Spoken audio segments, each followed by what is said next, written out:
అయితే ప్రపంచంలోనే ఎక్కువ యువత జనాభా ఉంది, ప్రపంచానికే దారి చూపే యువత భారతదేశంలో ఉందని ప్రపంచం అంతా నమ్ముతున్న పరిస్థితి కనపడతా ఉంది.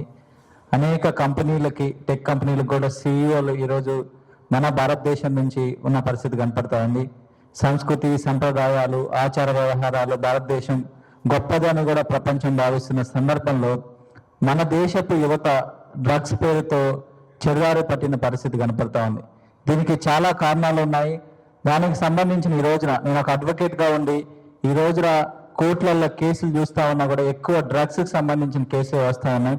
16 years 17 years నుంచి పిల్లలు కూడా డ్రగ్స్ తీసుకోవటమే కాకుండా ఆ డ్రగ్స్ తీసుకోవటానికి సంబంధించిన డబ్బులు సంపాదించాలని డ్రగ్స్ని ట్రాన్స్పోర్ట్ కూడా చేసే పరిస్థితికి ఈరోజు యువత వచ్చేసారంటే ఇటువంటి పరిస్థితుల్లో ఒకసారి ఆలోచించుకోవాల్సిన సందర్భం ఉంది. ఈ రోజున నిన్నే పోలీస్ డిపార్ట్మెంట్ చెప్తూ 2000కు పైగా కేసులు మేము మొత్తం కూడా ఫైల్ చేసినాం.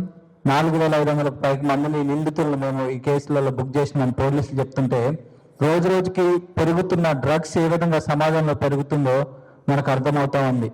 తల్లిదండ్రులు కానీ పాఠశాలల యాజమాన్యాలకు తెలియకుండా పిల్లలు ఈ రోజున డ్రగ్స్కి బానిస అవుతా ఉన్నారు.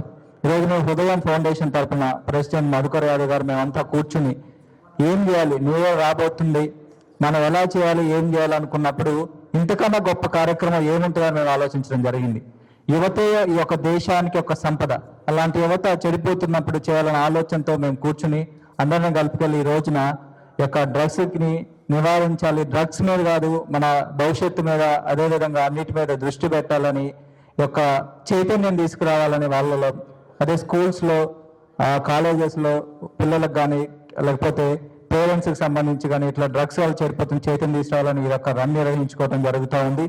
ఇప్పుడున్న పరిస్థితుల్లో ఇటువంటి కార్యక్రమాలు చాలా ముఖ్యమని కూడా మేము భావిస్తూ ఉన్నాం. దానికి సంబంధించి మేమందరినీ ఒకటే రిక్వెస్ట్ చేస్తా ఉన్నాం, ఇక్కడున్న పాత్రికేయ మిత్రులు కానీ, ఎన్జిఓస్ కానీ, స్కూల్ యాజమాన్యాలు కానీ, కాలేజ్ యాజమాన్యాలు కానీ మాతో కలిసి రండి. ఖచ్చితంగా రాబోయే రోజులలో ప్రభుత్వాలు కూడా కఠిన చర్యలు తీసుకుంటా ఉన్నాయి. ప్రభుత్వాల మీద వదిలేసి మనం కూర్చుంటే డ్రగ్స్ అనేది ఆగదు.